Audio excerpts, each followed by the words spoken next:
All right. Good morning, good afternoon, good evening, everybody. Wherever you are in the world, thank you for joining us. We're really excited to do this. We've got a lot of material to cover, so I'm going to go ahead and get started. So, top 9 myths of software requirements gathering. First off, let's talk about some key considerations for this presentation. This is not meant to be a comprehensive course on requirements gathering. Requirements gathering is just one part of a much larger topic, requirements management. This is really just to keep you out of the weeds, keep you on a path of hopefully some positive outcome. But we definitely suggest that you seek advice if you have regulatory compliance needs where there is a high level of stringent or strict requirements management that is necessary. So with that in mind, much of what we're going to be talking about is applicable just about anywhere, not just in software, but if you have regulatory compliance needs, please seek outside guidance. There are many requirements methodologies. Any of them, I would say almost always, is better than none at all. There is, people clearly have preferences as why there are so many different ones out there in the marketplace. I think you'll find much of the material that we're going to be talking about today is methodology agnostic, or at least tries to be, and really tries to focus on some common problems and observations that we typically see in the marketplace and engaging with our customers, or sometimes even internally here at OCI. So with that in mind, just understand that much of the material here is meant to be applicable in just about any circumstance that we think that you may run across. Experience does make a difference. We continue to improve over here at OCI, and we see our customers continuing to improve. You will too. It helps to work with experts, of course, who have been doing this a longer period of time. And taking advantage of that experience is worth its weight. It really is. And it really makes a big difference, especially for those that deal with challenging situations, or as I had mentioned earlier, if there's regulatory or compliance needs. So the last consideration to keep in mind is keep it simple. Requirements are not the objective. They're just a way to get to some form of business outcome that you care about. So treating the requirements as the objective is generally doesn't serve anybody very well. So with that, we're going to go ahead and go through each of the different myths that we've identified, and then we're going to do a recap at the end. So hang on. First off, myth number 1, only technical people can write or contribute requirements to a software project. There's a corollary to this. Requirements only come from a few sources. Well, I think anybody who's been doing this for any period of time knows that's not really true. That's why we're calling it a myth. Anyone can and should contribute. Different perspectives matter. This includes people from all walks within your organization, whether they may be involved in leadership, or in your IT group, or in operations, or end users and customers. The people that pay for it versus the people that use it oftentimes may be different. So when you're talking about contributing requirements or collecting those requirements that are there, cast a wide net to find as many potential stakeholders as possible. This is a balancing act, encouraging participation while minimizing overzealous input. You're going to find, and you're going to have to deal with, many different personalities, many different incentives, and many different perspectives. So keep that in mind, that although technical people are frequently more experienced in requirements gathering, they need to help be facilitators where there may not be, let's say, more experienced facilitators available. So keep that in mind, that your requirements need to come from many different sources. So use your backlog. It can be a good tool to avoid getting pulled into unproductive, or let's say repeated discussions on the same topics. Your backlog is the collection of all requirements, or at least the ones you've identified as likely or potential. So putting collected information into your backlog, you can diffuse conflict, and you can also affirm value to those that are bringing up these topics that even if you are let's say the product owner, you feel aren't as important as others. Secret meetings. They happen when stakeholders want to start quickly, may want to avoid paperwork, are worried about losing control, or think they know everything they need to know to successfully execute the project. This is a recipe for disappointment, a trail of tears, loss of trust in a wider community, and potentially a lot of rework. Avoid these things. So typically what you should do instead of secret meetings is, if you have to take very difficult conversations offline, and we'll talk more about this later, make sure you publicly acknowledge the outcome and potentially even maybe highlight some of the key considerations that occur in some of those meetings. Because sometimes you do have to take things offline from a public viewpoint, but if they're secret from the standpoint of the results are very opaque, you're going to end up, at least in a community at large within your organization, possibly even amongst your user community, a situation that you're probably not going to be happy about. So let's talk about who these requirement contributors could be. And these aren't necessarily meant to be all the ones that you need to contribute or solicit from, you may find that some of them just don't apply to you. That's fine. And you may have some that are just not on here. But business leadership, of course, they need to be involved in some degree, because ultimately there needs to be representation there, because we have requirements so that we can accomplish some kind of business objective. We're attempting to do something that doesn't currently exist, or resolve a situation that's less than optimal. Sometimes there's legal considerations. I remember I had mentioned a while back, regulatory compliance. Well, there's other considerations as well, such as liability. So keep that in mind, is that you want to avoid the possibility of rework as much as possible. So continue to try to solicit viewpoints in your organization. If you find that they're more blocking than facilitating, that's part of the job. Your job is to try to find a way around those problems, or find people in your organization that can help you identify and resolve those conflicts. End customers, of course, end users, and of course, operations, research and development, engineering and maintenance, health and safety. We can keep going. There are so many different people in any reasonably sized organization. Sometimes it's the same person wearing multiple hats. These considerations need to be taken into account. The more that you try to do this and try to cast that wide net, the better off you're going to be. Myth number 2, requirements are just technical specifications. Wow, this one I've seen too often in my career, and it makes me sad every time I see it. Requirements should represent a solution to a business problem. Understanding the business problem is really what's important here. The requirements are meant and should always be seen from that lens. Now, it doesn't necessarily mean that we can't be talking technical terms and technical outcomes, because those are important. But ultimately, your requirements are not a technical specification. They're not. They are merely something that feeds into some kind of technical outcome. Certainly in the case of writing software that may either have a hardware or a software component, or some hybrid thereof. Requirements should be seen as a collection of business features. There's a key consideration here, and we're going to kind of go into it now, and that is, there's a difference. There's different kinds of requirements. And for the sake of this discussion, we're really going to keep it down to just 2 different kinds. There's functional, things the product or application must do. Sometimes these things are actual technical things, so keep that in mind. Sometimes they're not. So these are the business capabilities, the things that your application or project or the outcome that you're looking to produce, this is what it must do. Then there's non-functional requirements. These are the qualities the product or application must have, such as, like I keep bringing up, regulatory and compliance considerations. Those are things that it must have, attributes that it must do in order to accomplish those functional capabilities, those business capabilities. It doesn't need to be fast. Performance is an important part of this. It doesn't need to be globally available. How secure must it be?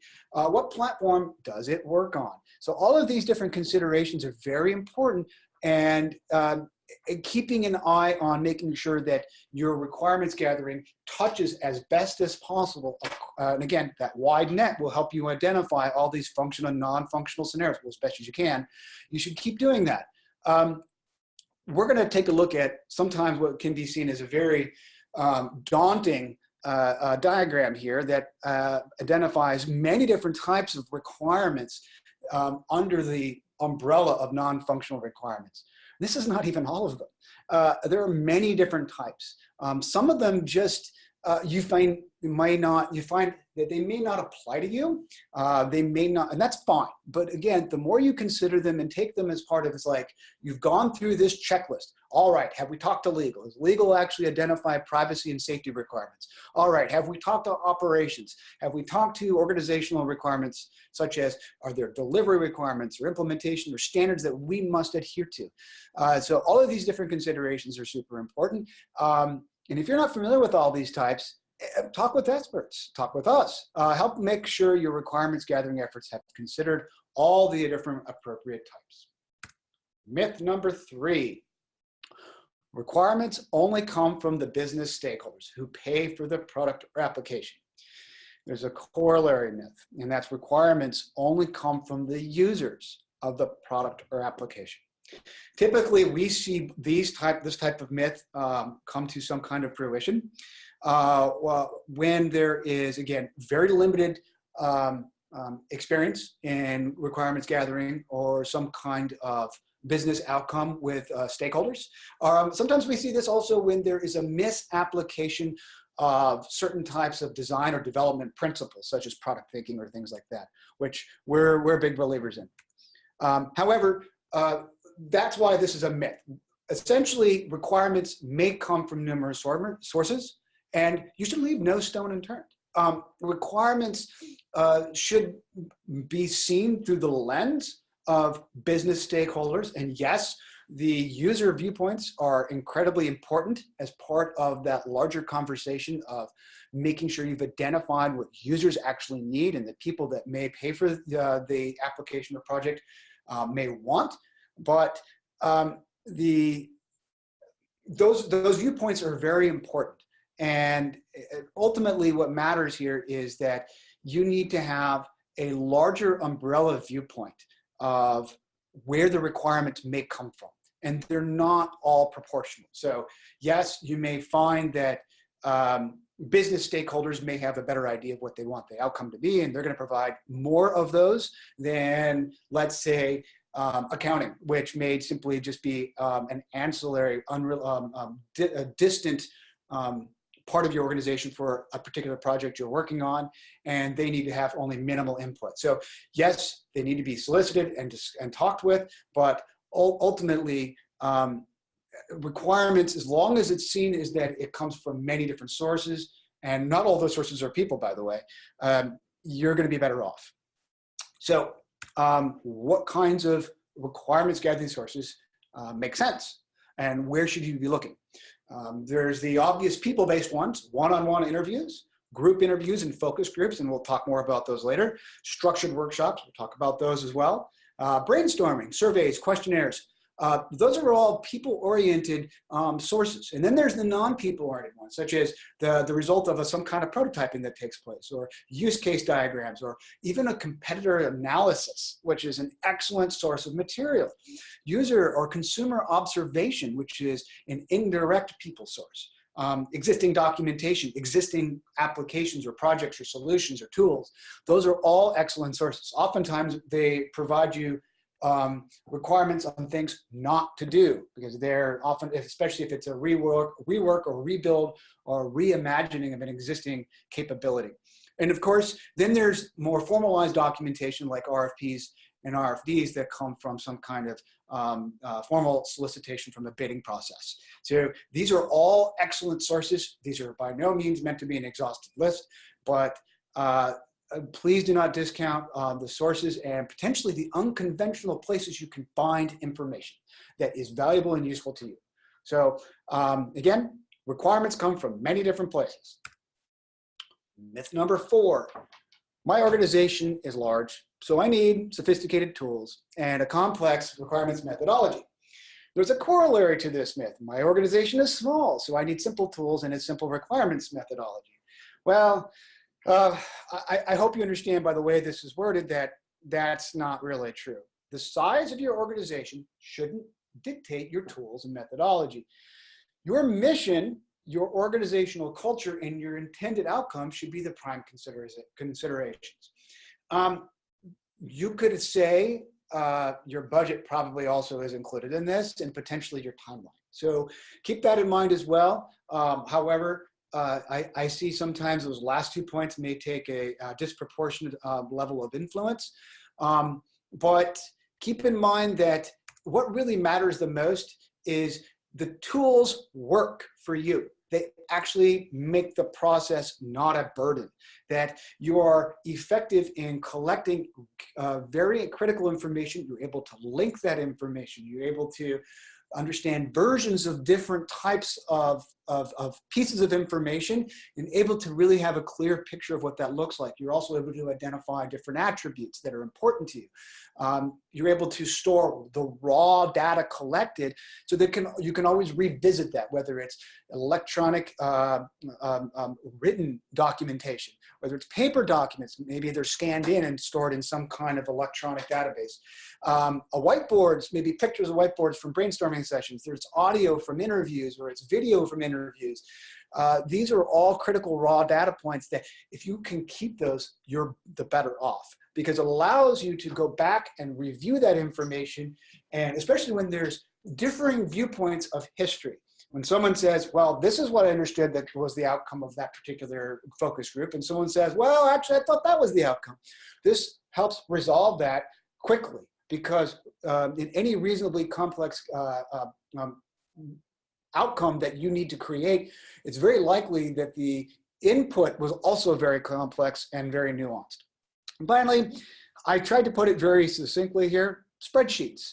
They are oftentimes used to collect raw information. It's okay, but they don't work as your requirements management tool. They just don't.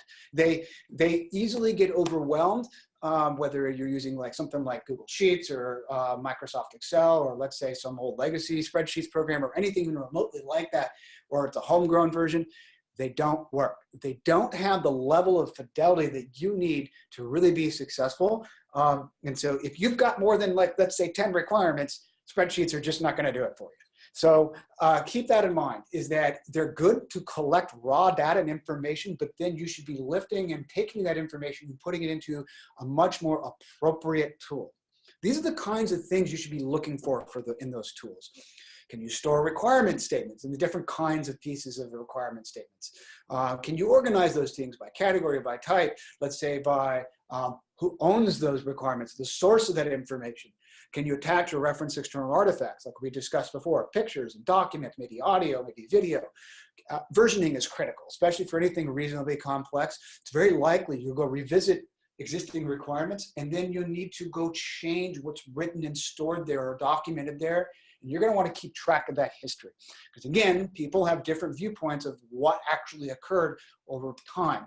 And one witness versus another witness may say, well, this is how I saw that happening.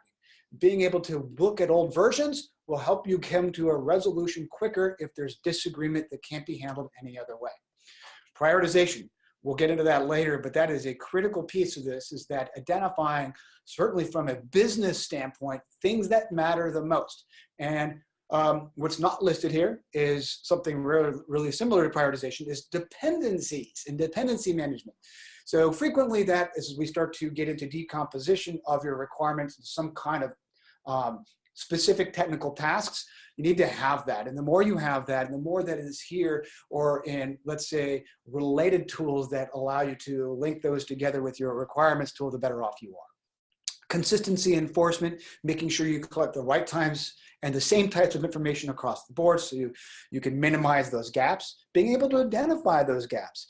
Traceability, again, where do requirements come from and how are they interrelated with each other? And API interfaces are wonderful because it allows you to do things like automation and automating, making sure that requirements are met, especially when it comes to the output of, let's say, extremely formal documents that you need to provide to regulatory or compliance agencies that need to affirm and certify that you really have produced, pardon me, what you say you've produced. So API interfaces are critical to making that happen. And there are the kinds of things that you may not use on day one, but boy, after any reasonably complex output that requires some kind of regulatory or certification requirements, Well, do that manually a couple of times, and you're very quickly going to realize the value and the importance of automation, not only in terms of labor savings, but in getting that information correct. So keep that in mind, is that it may not be a day one activity, but it may be imminently important at a later date. And of course, interface with testing tools, I had mentioned that already. This is not meant to be an exhaustive list. These are things that I want you to start thinking about if you haven't already gone shopping and looking around there and realizing the kinds of things that are out there and that are important. Myth number 5. Once requirements are handed off to the development team, the implementation is up to them. This goes by many different names, frequently known colloquially as throwing it over the fence, or depending on your point of view, shot out of a cannon. But the reality is, if you gather requirements for the development team, you're part of the team. You're actually a member, and you should be seeing your activities in that context. You should be engaged fully within their journey. The development team should be engaged early on and part of this as much as possible, so they can weigh in. Again, remember, they're stakeholders as well, and they shouldn't be left out, nor should they be a single source of requirements for requirements that you gather. So they need to be involved. Those that gather requirements, if that's you and others like you in your organization, you're all one. You should be seeing yourself as one and the same, rather than as siloed parts of your organization. Yes, large organizations may have people that just do this. Frequently that happens. But even in those organizations, the ones that are successful realize that requirements gathering activities, and those that do it, it's one and the same as part of the long overall journey from requirements gathering to ultimately some kind of successful business outcome from your project or application.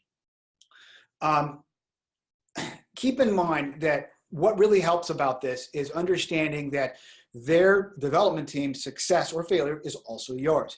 It's part of that whole understanding that culture. And if this doesn't exist in your organization, start thinking about how to make that happen, whether it's from a leadership perspective or a grassroots perspective. But it's something to keep in mind, is that by staying engaged and seeing the value across your organization, that those that collect the requirements and can provide color and context as development team moves through the process of implementing a particular project or application, they'll see the value. People will pick up on that.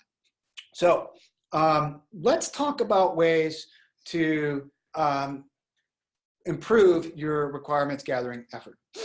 So let's going to talk about that a little bit more before we really move on and talk about the next myth. So this is a good place to decide be aware that there is multiple methods as we've discussed. And we're going to talk about just a couple. The first one that you're seeing here on your screen it's called the SMART requirements method. This one is easy to adopt. It's easy to do. And if used consistently, it can dramatically improve the outcome of the requirements. And as you can see, the SMART requirements method is just really it's an acronym that describes what the attributes of well-defined criteria using this method. Is it specific? In other words, is the requirement specifically set up and it has no overlap with other requirements? Now, that doesn't necessarily mean they're not linked, or let's say there's a dependency, but they're specific. In other words, they're not documented yet elsewhere. They're measurable. In other words, you have an ability to determine whether or not that requirement has been achieved, has been created, has been complete in some way. And again, it is attainable. It's something that's actually doable. It's not pie in the sky, to use the old cliche, or anything like that. It's actionable, it's achievable, and it's appropriate for whatever it is that you're trying to do. Now, as part of the requirements gathering process, appropriate may not be determined yet. You may not be able to do that up front. You may have to decide later whether or not it's appropriate. Same with actionable, same with achievable as well, but keep that in mind. And of course, is it realistic? Specifically, if there's like a time box associated with some kind of output, and again, depending on how complex it is it realistically possible that it can be done? And again, that may not be known up front, but those are definitely key considerations to making sure that requirements ultimately will have all of these different attributes. And finally, time-bound. Timely or traceable is a good way to use that T. And what does that really mean?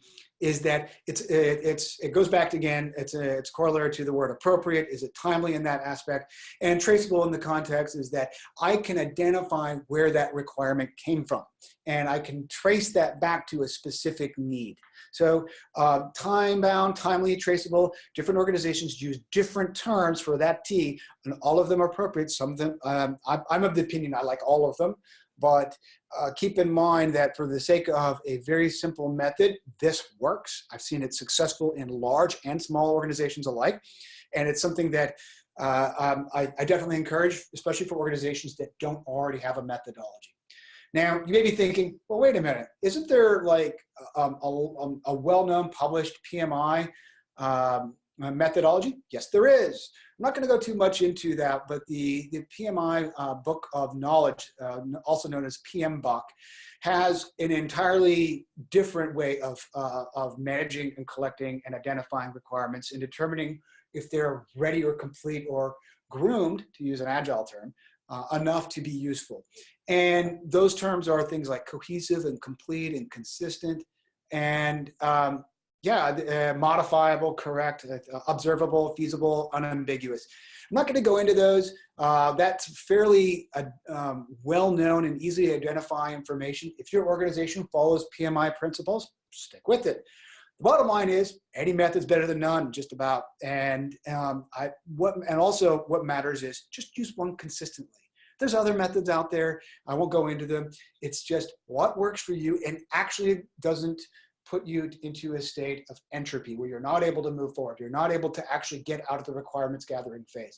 It actually allows you to have a picture that's clear and hopefully incredibly clear on what needs to be done and when it needs to be done in terms of meeting some kind of business outcome.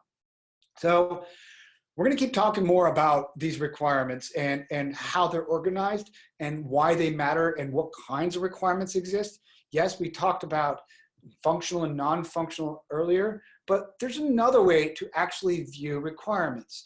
And there's a little more fidelity here. Some folks have slightly different definitions of these terms that we're going to go through here. But what you're looking at here is something, and I'll use the big echo voice, pyramid of requirements about it, because really what you're looking at here is a very typical way that in the last, I would say 18 to 20 years, you're seeing become much more consistent over between organizations and between different types of industries, both horizontals and verticals in the marketplace. People are generally organizing things like this. You have a business objective, you have epics, features, user stories, tasks. Yes, definitions differ. That's fine, as long as you have some level of internal consistency in your organization and there's clarity where they fit within an organization. I bring this up because, again, it goes back to who is allowed to contribute where. And I frequently run across the concept of stay in your lane. And I wanted to bring that up because staying in your lane is not something that I think is actually very conducive to quality requirements gathering. In other words, if you take a look at this, we're looking at up top on the left, you see the representation of what's business people. They're going to have generally an overlap with developers or technical oriented people or implementers down below, and in this whole organizational hierarchy or pyramid of requirements. There's overlap there, and that's intentional. And I too often see organizations that either intentionally or unintentionally create a barrier that prevents overlap between requirements where, let's say, they're generally sourced from, let's say, more technical oriented folks, or they're sourced more from business oriented folks in an organization. There's overlap, and I actually like to encourage people to contribute across the entire spectrum, because I find that the results are much more interesting in terms of the value being collected. I would expect like a business person to have a very different viewpoint of, let's say, feature sets, and potentially even with a, let's say, a technically oriented business person may even be able to contribute effectively to user stories. When it comes to something like developers, sometimes they have viewpoints on business operations or business outcomes that actually is quite valuable. And we want to encourage the contribution. We're not necessarily saying that, hey, all this contribution is proportionate across the board or should be, or that we're going to act on anything collected, but we're going to collect. We should, and it should be evaluated across the board seriously and in good faith. And I think the end results will be much better. So business objectives, just to give you a quick definition, that's the overall objective of an application, product, or a large section of an enterprise capability. An epic is a large area of an application or a product. May take months to complete. We're going to use that as a kind of a ballpark kind of a level of complexity or difficulty. A feature, related areas in an application or product. This may take weeks to complete. Again, kind of give you a relative level of effort there. A user story, a single work effort that can be applied to an application or product. This may take days, or depending on your organization, let's say a single day to complete. And then of course there's tasks. Those are individual work elements that when combined constitute the completion of a user story. This may take hours, may take longer. It may take more than one individual. You may recognize that this has a very agile skew in terms of the organizational structure.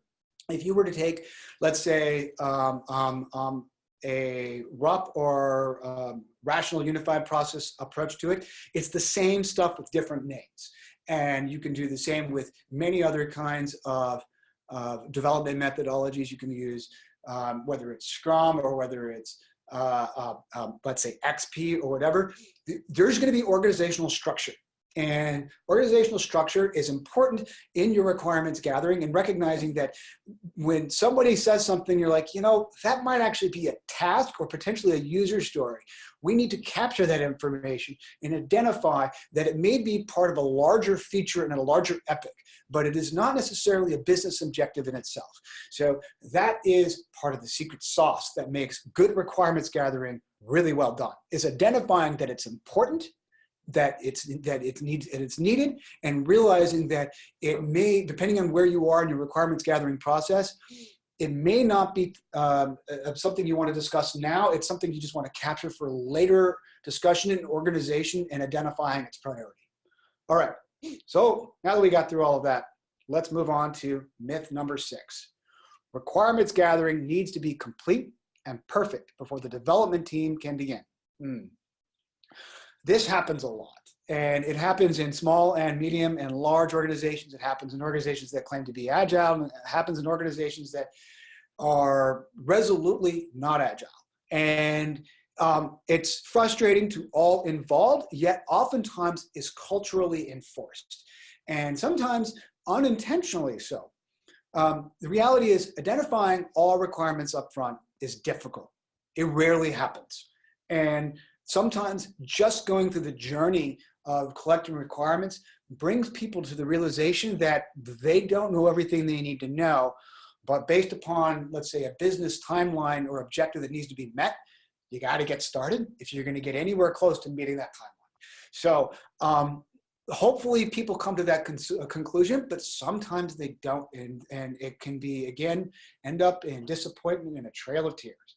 So keep in mind, and if the more that you embrace the idea that continuously collecting and reviewing requirements is going to amplify your ability to be successful, is only going to help everybody.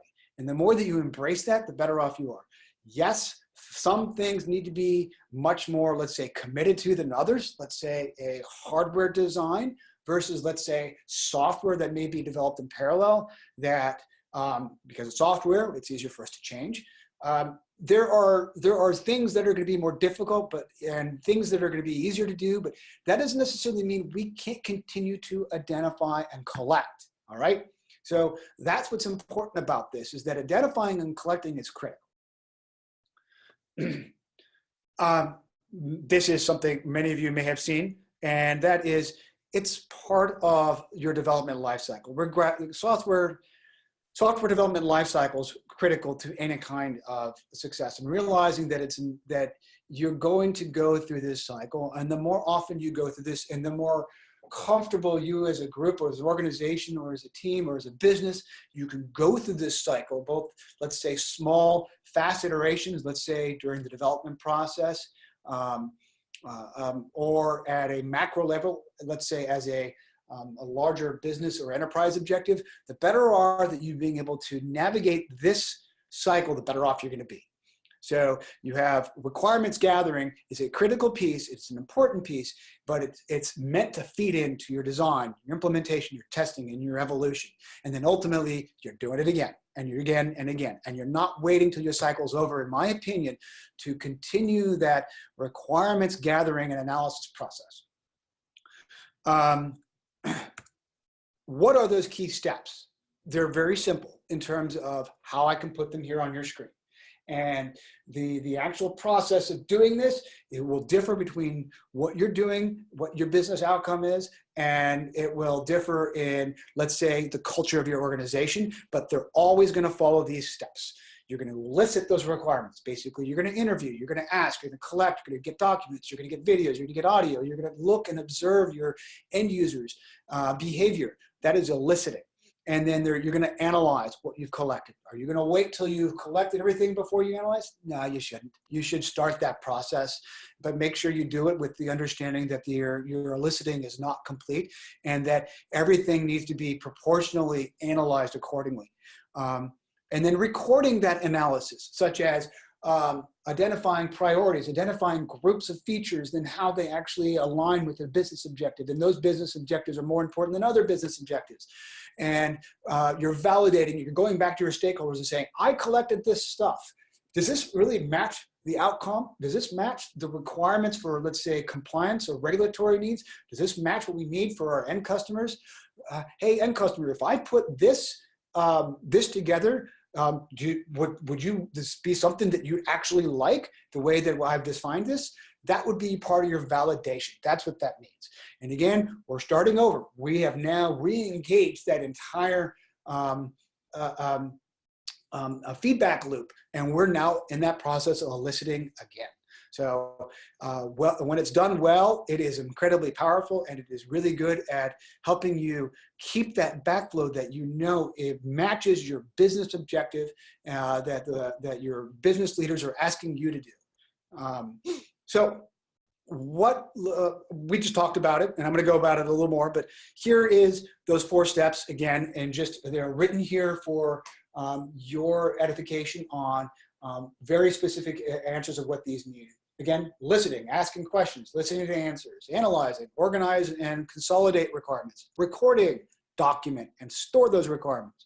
Remember we talked about that requirements management tool? And then validating, confirm requirements meet business need. And you may be asking multiple different stakeholders to validate or confirm, does this actually meet the outcome that you care about? So keep that in mind. And now that we've talked through all of this stuff, I'm going to bring up another thing. Spreadsheets. They are a source of pain because I see it too often that they become, by this point, frequently embedded. If people haven't just used them for, let's say, raw collection, but are actually using them as part of this entire gathering process. I hope you can see by now, if you haven't already through personal experience, that spreadsheets don't work as a final source of storage for a requirement. So just wanted to bring that up. All right, now we're moving into myth number 7.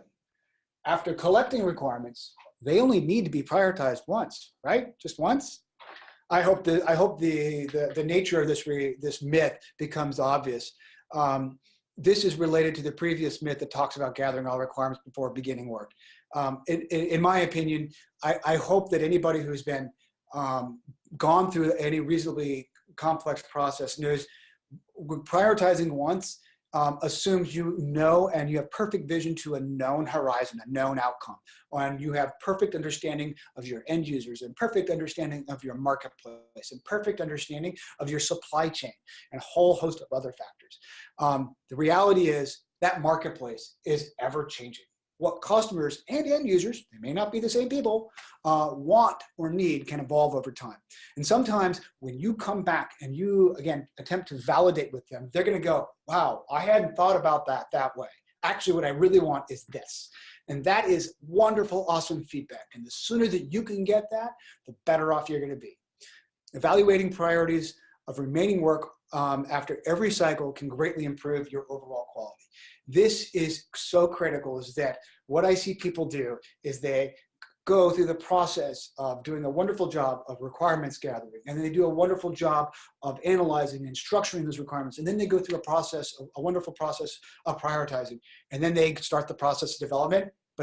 And even with roadblocks being hit, they go, no, we made our choices, we're going to continue to do this. And I feel like it's watching folks walk off a cliff, and knowingly so. And I wish that many organizations that we deal with and we see in the marketplace, I wish we could just say, stop, just reevaluate based on your new knowledge. Be willing to do so, and you may be able to get a better outcome that you're happier with.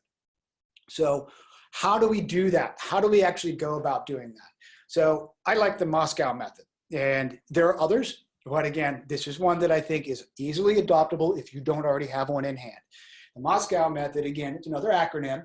It's the must-haves, the should-haves, the could-haves, and the won't-haves. The must-have should be obvious. I have to have this. I have to have this in, let's say, this development cycle or this iteration or by this kind of business timeline. Those are your must-haves. Okay. And then you have your should-haves, are added to a work cycle before all the must-haves are done. Okay, you can do those after you've identified, you can get all your must-haves. And then your could-haves, well, you can add those after your should-haves have been able to then, you've been able to identify and get those into your work cycles. And then, now you notice I have a variant of W. There's the wish to have or won't have. Both are acceptable in my viewpoint, but I want to point out here is that the won't have or the wish to have, those are the ones you really, really want to make sure don't become some kind of scope creep into your work scenario. What I mean by that is that you've identified them, they may be important, but are they more important than your must-haves, should-haves, and could-haves in terms of how you actually do your prioritization? I would hope not. I hope that they couldn't jump the line. So keep that in mind, is that your must-haves are truly must-haves, and should-haves, could-haves, etc. You can use your own definitions of each of these as long as you have some way that everyone points to is this is how we actually do our prioritization. Myth number 8, the requirements should document the software architecture. Okay, this one is interesting as well. Software architecture and software requirements, they're really not the same thing. And there's a phrase that I use, and people that work with me and customers that I work with hear me talk about this a lot, and that is armchair solution engineering.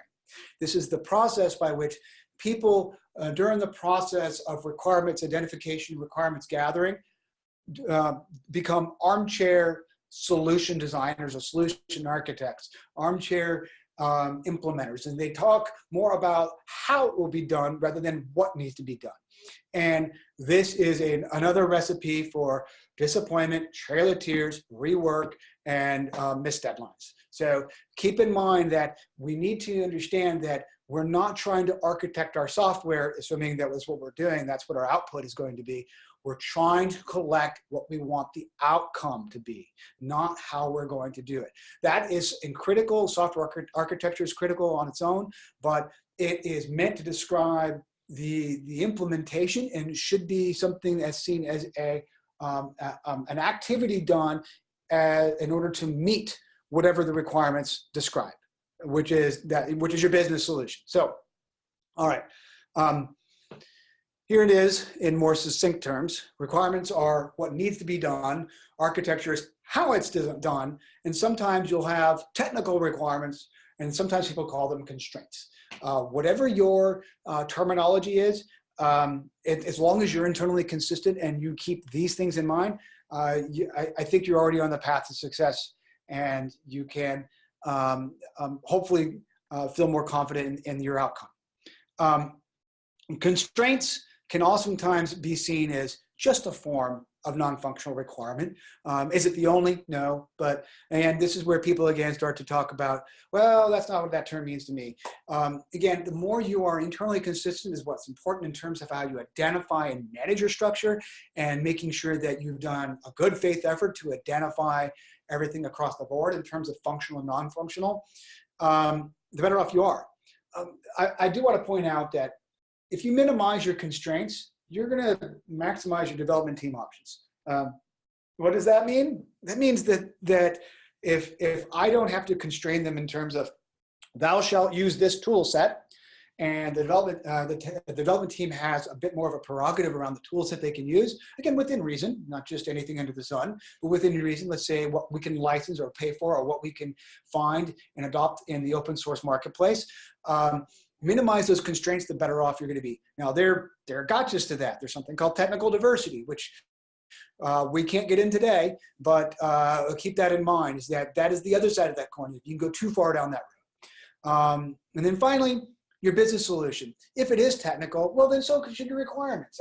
This comes up a lot, and I didn't intend to wait till myth number 8 to really get into this, but I wanted to point out that your requirements should match your outcome, your business outcome. So let's say you're in the business of providing, let's say, a public cloud or public cloud capabilities on someone else's cloud. I would think those are probably pretty technical business objectives. And then your requirements will be as well. But if you're, let's say, in the business providing an omni-channel inventory management system to a Fortune 50 company that does brick and mortar retail and online retail, the way that you describe certain kinds of requirements actually are going to span the entire spectrum. You're going to have highly technical requirements that are needed to achieve very high level business objective on how inventory is managed in a omni-channel delivery sourcing model. So keep that in mind, is that your requirements should match what your outcome's supposed to be. So it may seem plain and obvious, and too often I see requirements that lean one way or the other and don't really match the business objective and the business output. All right, we're finally to myth number 9. And this one's an interesting one.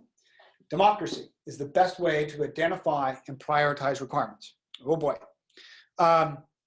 This is an interesting one because there's a corollary, and that one is, in this case, democracy, we're using the concept of majority rule, or there is some kind of equal voting kind of method for identifying and prioritizing requirements. The consensus methodology is very similar. Well, majority rule is probably the least productive way to manage requirements, and consensus is probably a close second. Now, you're probably scratching your head and was like, well, that's not how we do it.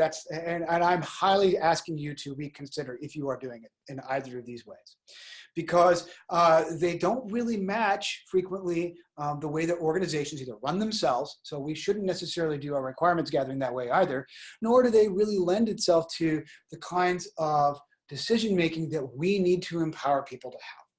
So let me explain kind of more about what I mean about these kinds of pitfalls. Majority rule decision-making. So what happens, and the reason that it's a difficult problem and why we discourage people from using it, is loudest voices generally prevail, or at least they get the most attention. This really happens especially in group interviews or focus groups, anywhere where there's some kind of group setting. That's not really what you want. Just because they're loud doesn't mean they're more legitimate. And anybody who's done this, probably, I hope you have a nice little soft chuckle to yourself, goes, yep, I know who that person is in my organization. Frequently, they do have very legitimate viewpoints, but they can end up becoming quite disproportionate. You need to gather, use other means to gather, let's call them quiet viewpoints. We think they're also important. One-on-one interviews, indirect ways, like we talked about, surveys, observation. You need to find other ways. And you kind of need to find a way to get the loud person in the room to kind of to give a room for other people to speak. So an assertive facilitator is super, super important when you do group interviews or focus groups, who can keep those kinds of loud voices in check. Majority rule, it just may not align with business objectives. Those loud voices are generally just being loud about things that they have pain points or interests or needs about. So keep that in mind. Consensus-based, we have a problem with that one, and the reason we also discourage organizations that we engage with from using this, because it can also hide important viewpoints. Sometimes people don't want to speak up. They don't want their contribution to be judged by the group. Rather than judging the quality of what they have to say by the fact that they won't speak up, I am suggesting, and we here really encourage people to go find a way to get their contribution into your backlog so that you can actually evaluate it where it matters, and that's in relation to everything else. So consensus-based decision-making, people just don't speak up because they either are hiding from conflict, they don't want the attention. And so what happens is, especially if there's that what if, or it's not necessarily about what should we do, but maybe we should not do that because of those things. And those are the kinds of things that frequently get lost in both majority rule or consensus-based kind of decision-making or collection environments. So what can you do? You identify a facilitator for the requirements gathering effort, all right? And that's important. Someone who's assertive enough to be able to handle those loud voices, but also is well-respected enough to get those softer voices to speak up and contribute. Identify a final decision maker, and we call that a product owner. And that's something, preferably, that's a separate person than the facilitator. Sharing that role is not something that we want to do. I want a product owner that's more interested about the quality of the dialogue being conducted rather than managing the voices and the amount of time each voice gets to discuss and talk in any kind of group setting. So separating those roles is critical. Include many voices in this process. We've talked about that. Try to keep prioritization as a separate effort. Again, don't really try to identify the quality of, let's say, collected information until at the same time of collection. Just hoover it all in, collect all that stuff as much as possible. You as a facilitator, let's say that this is you that doing this, you may go, oh boy, that's not an idea, that's half-baked, we're not gonna do that. Doesn't matter, collect it anyway. The value may actually be secondary in that it may spark a brilliant idea or output from someone else or some other group, or can make sure they go, oh boy, maybe we're not going to do that, but man, that really made me think we got that we have to do over there. So there may be an adjacent value point that is just not seen. So prioritization is a separate effort. Take especially difficult decisions out of the public view. Now this is different than that whole secret meeting thing that I mentioned earlier. Sometimes you need to communicate decisions publicly after you've taken, let's say, contentious things behind closed doors. Doesn't mean the secret meeting thing is that when there's a black box, it's opaque. You don't exactly understand what came out of that. So this is different. Sometimes you just have to do that, but the more that you are transparent with your stakeholders about, let's say, what was conducted behind closed doors and the output of that, the better off you are. Strive for consensus. Again, keep that in mind with what I said earlier, but know that a product owner will make final decision and they can make it. In other words, they are veto, not someone else. They truly have that decision capability and can veto anything if they so choose. That is critical. And if someone cannot be identified to take that role in your organization, that alone needs to be addressed before any reasonable collection effort. Requirements gathering is rarely ever complete. We've talked about that, and it's super important that it be seen as a continuous journey. This happens especially after a product is deployed or shipped. All right, we're closing on time here. I want to do a quick recap, and then as much time as we have, we're going to address any questions. I'm not going to recap all these myths. Rather than that, what I'm going to do is just recap the practices we want you to take out of this discussion. Anyone can and should contribute to the requirements gathering process. Requirements are a collection of business features. Leave the technical details. Leave that armchair solution engineering to your technical experts. Requirements come from many sources, both people and documents, look high and low. Pick tools that make gathering and management requirements easier and more efficient. Don't overdo or underdo it. Yeah, don't use spreadsheets as your final source and storage. mechanism. They can be a raw collection tool, but don't let them stay there. Good requirements management tools like SMART are great, or you can use the PMI, PMBOK published methodology.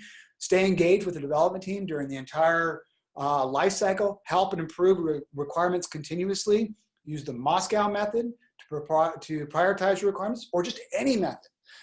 This is one that, again, we love the Moscow. It really works well. Requirements are what needs to be done. Architecture is how to do it. Let's try not to confuse the two as much as possible. The less constraint you put on, again, on your development team, the better off you are. And then finally, a product owner is important and critical to streamline your decision making.